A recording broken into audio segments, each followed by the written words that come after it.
Well, hello. This is Rosa, rcgkreations. How are you doing? Hey. Bringing you to today something totally new. I've never done this before, but it's a pork chop that you bake in the oven. First you sear it, then you bake it in the oven. So I got a half a stick of butter. Actually, I think I went a little bit over. So let me turn that heat back on, because that butter's melted. As soon as it starts to sizzle, I'll bring you back into the page. But we've got these really nice thick, let me get a fork.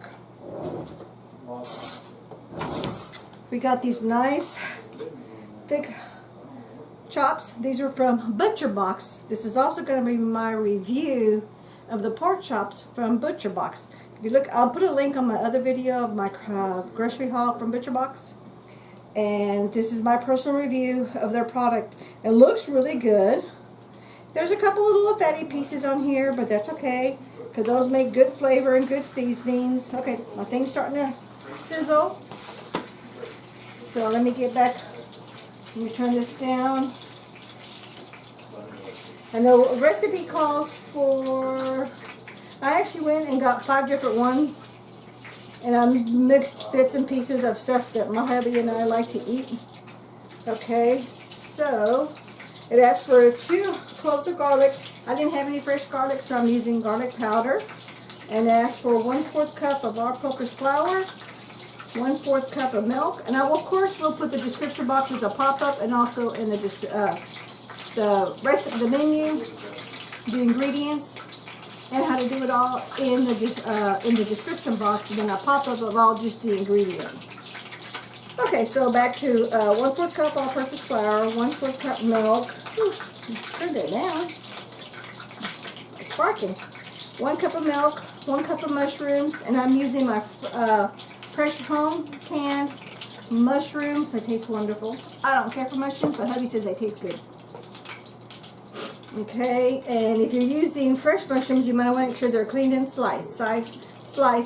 And then if you have liquid, if you're using canned, save your liquid to add at the end for the cream sauce. And we're going to come to that part when we get there.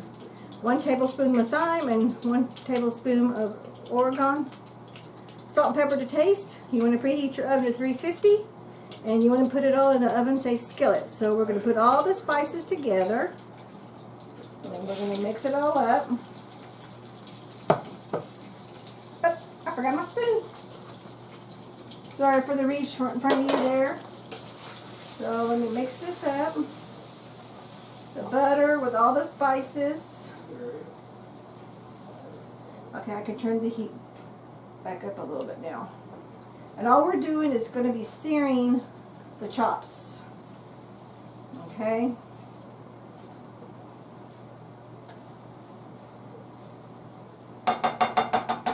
That's a pretty good mixture there. Let's see.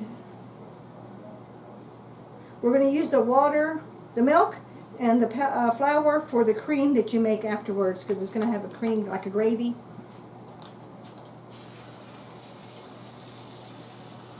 So now I'm going to add my chops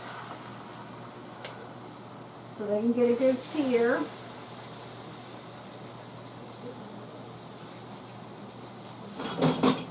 And let me make room for them. Aw, there's a nice big, I almost need a bigger pan. I'll bring you a little bit closer so you can see.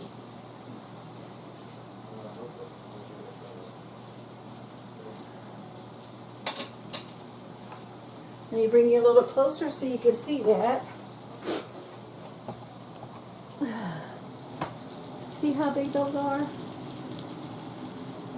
One of these days when I get my other tripod, I'll be able to have one camera here seeing the whole thing, and then one camera right up there that angles right there, and you get a closer view of me cooking.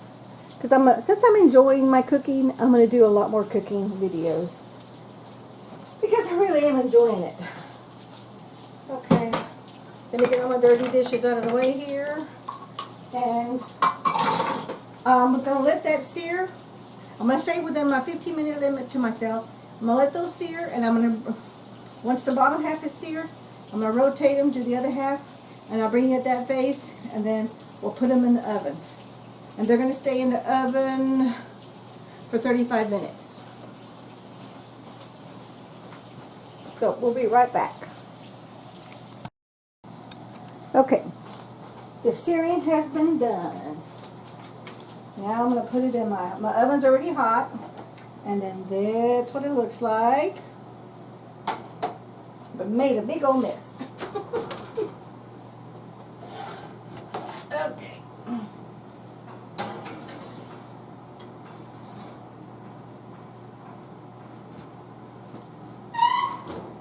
Okay, we're going to bake it for 35 minutes, and then we'll bring it back when we're going to do the gravy. It's going to be mushroom gravy. Being back.